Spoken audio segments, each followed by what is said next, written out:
Hey everyone, welcome to Learn English with Joe for another episode of 15 super popular idiomatic expressions. Listen up, I know you want to improve your speaking skill, it's not easy and I get that. And you don't want to get caught up in the process, so you need someone to pinpoint exactly what you need to learn. And that's where this channel comes into play to help you shift from English student to English speaker. Without wasting no time, let's hop into it. Well, first things first, what are idioms, you asked? They are in fact expressions that can be translated verbatim. Here we go again, verbatim. Yeah, just another big word to say. Get a dictionary, my friend. Idioms are very important to learn since they help you understand natural spoken English. Not to mention, they are very fun.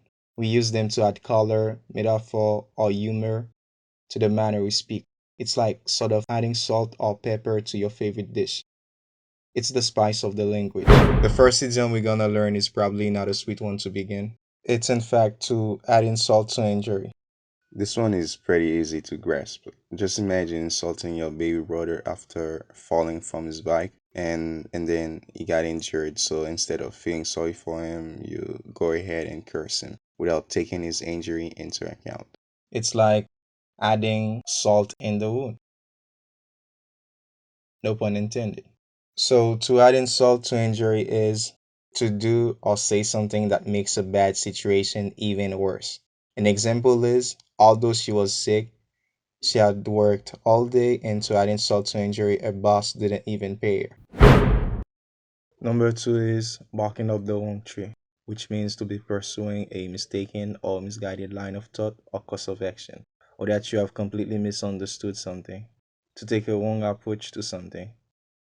It's pretty much like this dog who is barking up the tree on the left, whereas the cat is having a good time on the right. For example, all the investigators thought Bob was the one who committed the crime, but they were barking up the wrong tree. Number three is cost a nominal leg. If something costs a nominal leg, this simply means that you paid a lot of money for it. It's extremely expensive. For instance, my new computer cost a nominal leg.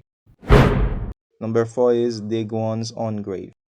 As you know, a grave is a whole dog in the ground to receive a coffin with a dead body. So the idea of digging our own grave suggests us behaving in a manner that's likely to cause one to lose or fail. For example, she really dug her own grave when she insulted the boss. I hope she won't get fired for that. Number five is early bird gets the worm. Yeah, pretty disgusting, I know. The insight behind this idiom is that it's usually the birds that wake up the earliest that have the slightest chance of catching a good meal, given that the other birds are still sleeping. You get it? So stop waking up at noon and go after your dreams. Those who show up in time get the best stuff. This expression is often used to emphasize the importance of starting something early to maximize the potential outcome. Like, I heard that you were among three candidates for the job interview, so make sure you make it at 6 o'clock in the AM. Early bird gets the worm. Number six is face the music. If an individual has to face the music, they pretty much have to accept the aftermath of their own wrongdoing. It's to deal with the consequences of your actions. For instance, he has wronged so many people in the past, so he shouldn't be surprised now that he has to face the music. Number seven is go down in flames, meaning to fail miserably. An example, she has put all of her money in this business. Unfortunately, it went down in flames. Number eight is head over heels, which means to be madly in love. Man, I met a girl yesterday. Yo, prettiest girl I have ever seen, by the way. I immediately fell head over heels for her. Number nine is in no time, meaning very quickly. Look, as soon as she has published her book, she sold 1,000 copies in no time. Number 10 is join the club, which is basically used to indicate the issues that someone is having are not quite unusual and therefore doesn't really deserve that much sympathy. Yo, check this out. If you think English is difficult to learn, well, join the club. Everyone does. Number 11 is kill two birds with one stone, meaning achieving two tasks by doing a single action. Number 12 is let sleeping dogs lie.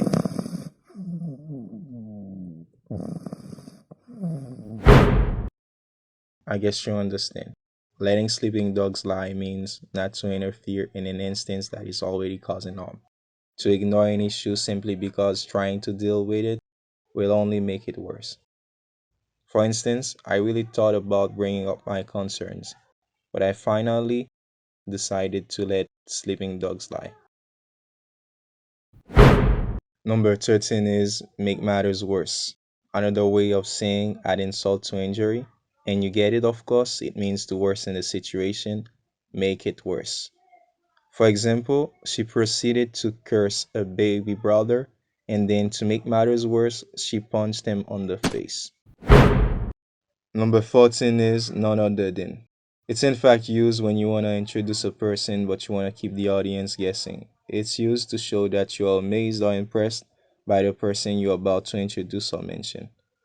Ladies and gentlemen, it's my high honor to introduce you to the CEO of this channel, the founder of Tycoon Photography, none other than Joe. Number 15 is on thin ice. So, being on thin ice suggests being in a risky situation. You ever find yourself in a situation where you gotta do something even if it's dangerous? Like the other day, there was a mass shooting in my neighborhood that pretty much lasted about 3 weeks. And during those days, I had to go out. I had to get things done. So I went out skating on thin ice. Another example, you really walking on thin ice, cursing your dad like that. That's basically it for today's lesson. If you enjoyed it, don't forget to drop us a like. Be sure to subscribe if you've gained value from it. And also don't forget to leave us a comment and share this video. If not, then if not, just do nothing at all.